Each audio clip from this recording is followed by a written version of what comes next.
Ayon po dito sa UNTV News and Rescue, sabi po dito mga kababayan, ayon daw kay Sara Duterte, hindi lang korupsyon sa flood control. Buong 2024 at 2025 budget dapat daw pong imbestigahan.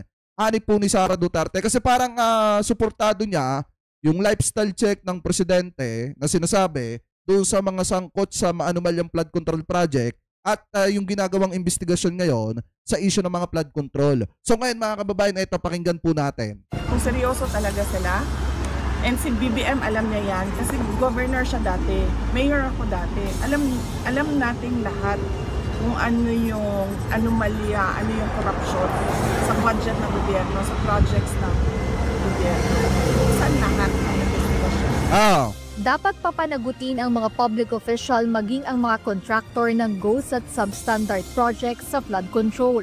Ito ang binigyang diin ni Vice President Sara Duterte sa gitna ng issue ng mga nadidiskubreng anomalya sa flood control projects sa iba't ibang lugar sa bansa. Ngunit ayon sa pangalawang Pangulo, hindi dapat matigil sa iisang proyekto lamang ang pag-iimbestiga na ginagawa. Hindi, sa totoo naman mga kababayan, sa totoo lang, lahat naman po yan iimbestigahan. Para po sa kaalaman ng marami nating kababayang Pilipino, lahat po ng anomalya na nangyayari sa ating gobyerno, iimbestigahan po yan. Nauna lang, eto pong confidential funds ni Sara Duterte at etong pinakamainit na usapin ngayon na issue ng mga flood control project. So ngayon, kung matatandaan nyo, di ba nagsalita, etong si Tito Sen about po dun sa bubuuin na mag-iimbestiga mga kababayan sa lahat ng korupsyon na nangyayari dito po sa ating bansa.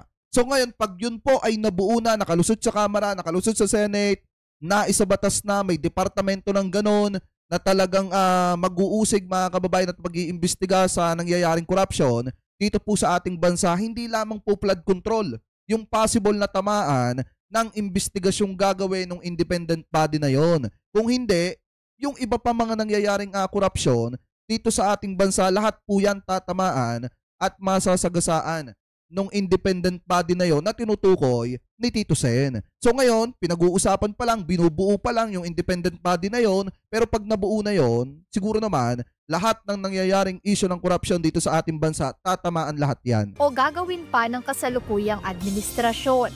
Aniya dapat buksan sa investigasyon ang lahat, lalo't higit ang mismong national budget noong taong 2024 hanggang ngayong taong 2025. Kung seryoso talaga ang administrasyon sa paghabol about sa korupsyon, tingnan nila yung buong budget ng 2024 at ng 2025. Hindi lang yan, huwag tayo tumigil dyan. Sagutin yung mga blanco. Ay, shoutout kay Federico Guerrero. Ayan, shoutout from UK. Ay, mega love shoutout po sa inyo ha. Doon sa budget. Madami pa tayong questions. So, hindi lang flood control. Lahat. Ayon pa kay VP Sara, hindi lang flood control ang questionableng programa ng pamahalaan. Mayroon pa umanong ibang programa at proyekto na hanggang ngayon ay walang nagsisiwalat at nag-iimbestiga. Kaya kaugnay nito, sang-ayon ang Vice Presidente sa utos ni Pangulong Ferdinand Marcos Jr. na lifestyle check sa lahat ng opisyal ng pamahalaan. Binigyang din ni VP Duterte na dapat mas malalim ang investigasyon at hindi lang nakabatay sa kung ano ang nakasaad sa Statement of Assets, Liabilities and Network o SALN. Kailangan hanapin at ilantad ang mga dummy o mga taong ginagamit ng mga opisyal para itago ang kanilang yaman. Oo nga, minsan sa totoo lang mga kababayan, biruin nyo, may alam etong si Sara Duterte, may idea siya doon sa mga dummy account na ginagamit ng mga politiko, mga opisyalis ng gobyerno para itago talaga yung kanilang yaman. Kasi sa totoo lang mga kababayan, pag sa kanila nila ipinangalan yan, sa kanila nila inilagay yung kanilang yaman, talagang lalabas at lalabas po yung talagang total asset po nila. Ngayon kung gagamit sila ng mga dummy account, may tatago nila yung kanilang mga tagong yaman. Yan po yung tinatawag na tagong yaman. So ngayon, kung mapapansin nyo, parang may idea si Sara Duterte dun sa issue ng dummy account. Bakit? Dahil ba trabaho mo yan, Vice President? Hindi, ako nagtatanong lang ha. Samantala, sabay-sabay na bumisita ang magkakapatid na Duterte sa kanilang ama na si dating Pangulong Rodrigo Duterte na nakadetine sa International Criminal Court. Ayon kay VP Sara, ikinatuwa ito ng kanyang ama, lalo na at special request ito ng dating Pangulo sa kanyang mga anak. Masaya siya. He's been informed of it since Friday of last week, nung tatlo na kami ang bumisita at sinabihan na siya na ay nag-aantay na lang ng isa. And the Wednesday this week, meron kaming approved visit na kaming apat. So masaya siya na nakakausap niya kami. Dagdag ng Vice-Presidente na umikot sa personal na buhay, pamilya at politika ang naging usapan nila sa loob ng ICC facility. Ngunit wala aniya silang pinag-usapan tungkol sa 2028 elections. Well, wala naman. Nothing about the future, no? No concrete plans about the future. Pero napapag-usapan na kung ano yung mga nangyayari ngayon at ano yung posibleng mangyari bukas sa susunod na taon, in 3 years from now. So yun yung mga napag-usapan kanina.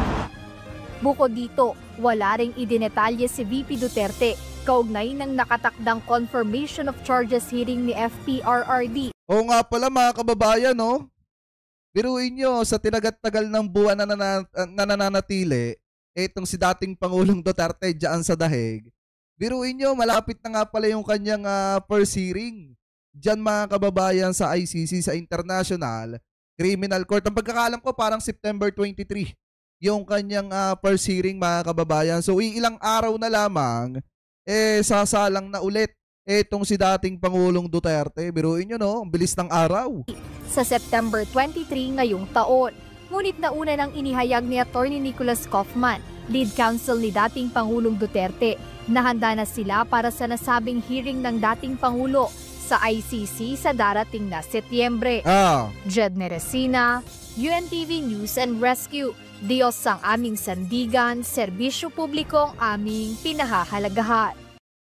So yan mga kababayan, maliwanag ha, suportado daw ni Sara Duterte yung ginagawang hakbang ni PBBM, lalo na doon sa lifestyle checking mga kababayan, doon po sa mga opisyalis ng gobyerno na sangkot dito po sa mga anomalyang mga flood control project at doon po sa iba pa na mga nauugnay po dito, especially doon sa mga contractor. May mga lumalabas na nga mga kababayan na may mga lumalabas na nga na balita na kung saan may mga napupuna na ang mamamayang Pilipino patungkol po dito sa issue ng sa issue ng marangyang pamumuhay. Marangyang pamumuhay ng ilang mga kamag-anak daw di umano ng mga kontraktor. Ito yan pakinggan natin. Ito ba yon? Wait lang Ay hindi, kay Bare Siguro dito na lang natin tingnan. Kasi may mga napupuna na ang mamamayang Pilipino patungkol po sa sa marangyang pamumuhay ng ilang mga kamag-anak, mga kababayan, ng mga kontratista. Eto. Kaso mga nakablurred yung mukha nila Yan, ito. Matapos iutos ng Pangulo ang lifestyle check sa mga kawani ng gobyerno, inuna na ng netizens ang ilang content creator na kamag-anak ng mga contractor ng flood control. Ito yung isa pang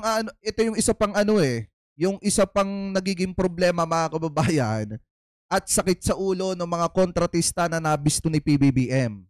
Dahil yung kanilang mga kamag-anak, yung kanilang anak, talagang sumobra din yung yabang sa pagpiplex ng kanilang ari-arian at kanilang mga ginagawa at yung paraan ng kanilang pamumuhay. Kaya nga saglip na makatulong na maitago yung kanilang mga nakulimbat, ang nangyari pa dito mga kababayan, mas lalo pa nabibisto ng sambayan ng Pilipino. Tulad na lamang po nito na kung saan milyon-milyon yung ipinapakita na kasuotan, mga gamit na naipundar, at hinihinala na galing po yan doon po mga kababayan sa mga flood control project at iba pa na mga proyekto ng gobyerno na nakuha ng iba mga kontraktor. At ang isa pa dito, talagang yung lantaran na pagpapakita ng marangyang pamumuhay, talagang isa rin pong dahilan para tukuyin ng taong bayan na talagang ito po ay galing doon sa mga flood control project at dun sa iba pang proyekto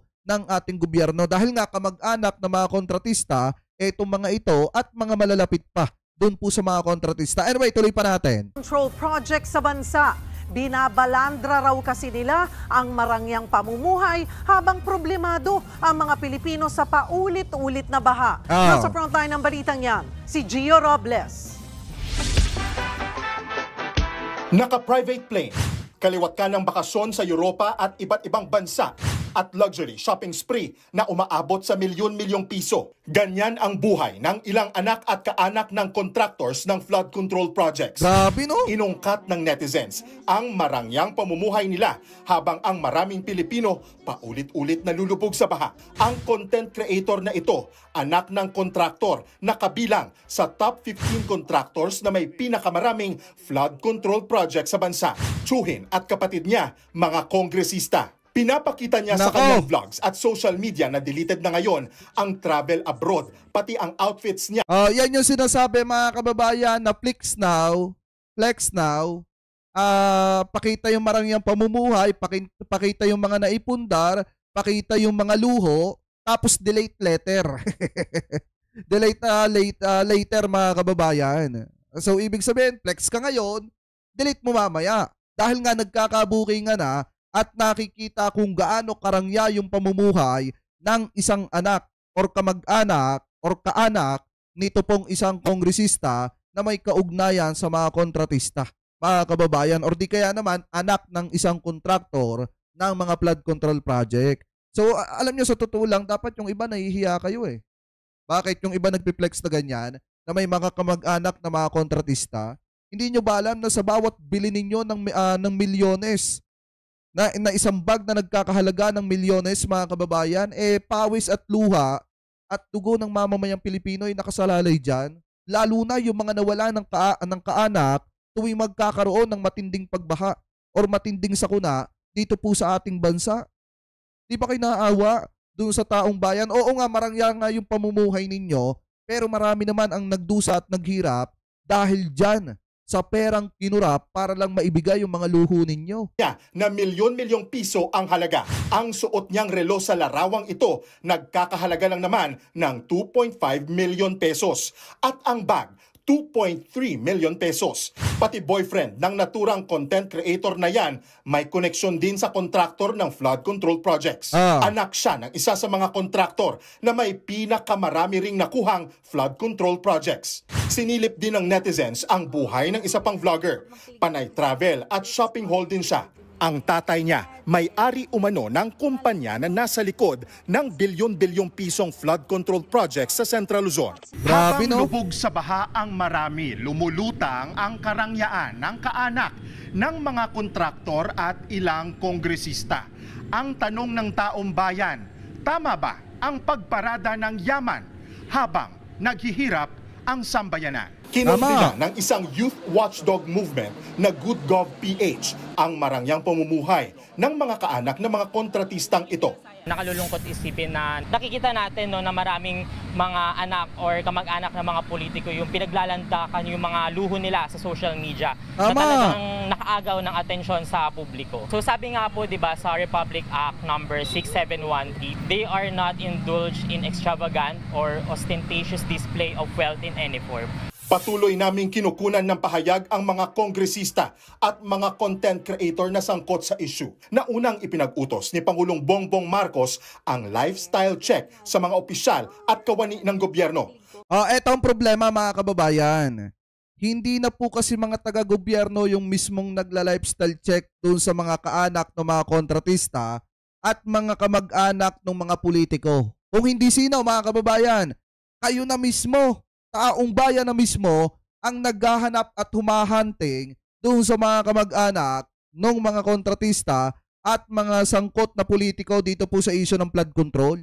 Kasi biruin nyo paano ba natin nalalaman yung iba nating natatalakay dito na mga balita mga kababayan? Siyempre, taong bayan din yung nagpapasa sa atin, kayo din yung nagbibigay sa atin ng topic na pinag-uusapan natin ngayon. Kaya nga nasasabi ko, na hindi na yung mga politiko yung naghahanap nagla-lifestyle check sa kanilang mga kasamahan. Kung hindi, mismong sambayan ng Pilipino na po. Suportado rin ito ni na Senate President Cheese Escudero at Vice President Sara Duterte. Ayon sa bise, hindi lang dapat ito matatapos sa pagsilip sa SALN o Statement of Assets, Liabilities, and Net Worth ng mga opisyal. Pati mga kongresista, payag din sa lifestyle check. Meron ho talagang mga expectations on all government officials, on all government employees, na talaga mo pong dapat we should be able to lead and live modest lives.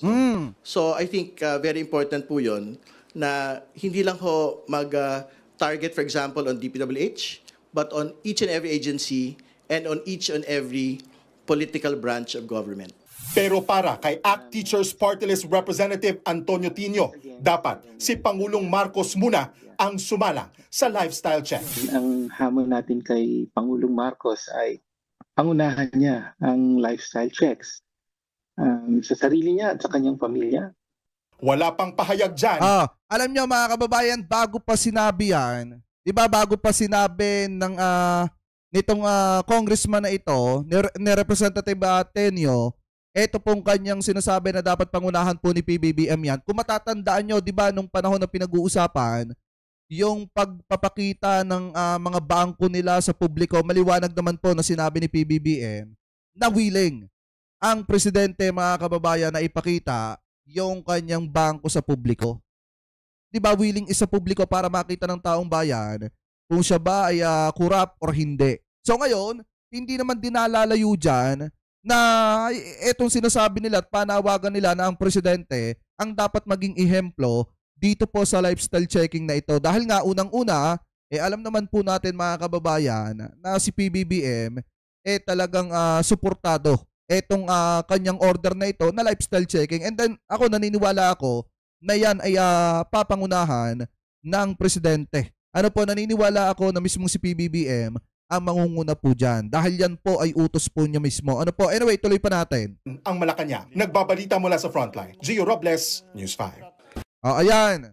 So ngayon, kung makikita nyo mga kababayan, yan na po yung ibang mga nasasampulan ng sambayan ng Pilipino na kung saan ang rangya ng mga pamumuhay, pero yung kanilang mga ipinambibili, yung kanilang ginagastos na pera ng taong bayan niya na galing po sa mga flood control project.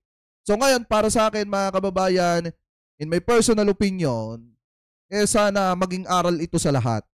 Lalo na doon sa iba mga kababayan po natin na talagang ginagawang aral na yung pagpiplex ng kanilang mga ari-arian. Kung hindi naman galing sa maganda yan, hanggat maaari, wag nyo nang i-flex. Dahil babalikan at babalikan kayo sa huli. Parang katulad nitong mga nangyayaring ito na kung saan hindi nga galing sa maganda yung pinanggalingan ng pinambili nila or ginagamit nila para sa mga marangyan nilang pamumuhay.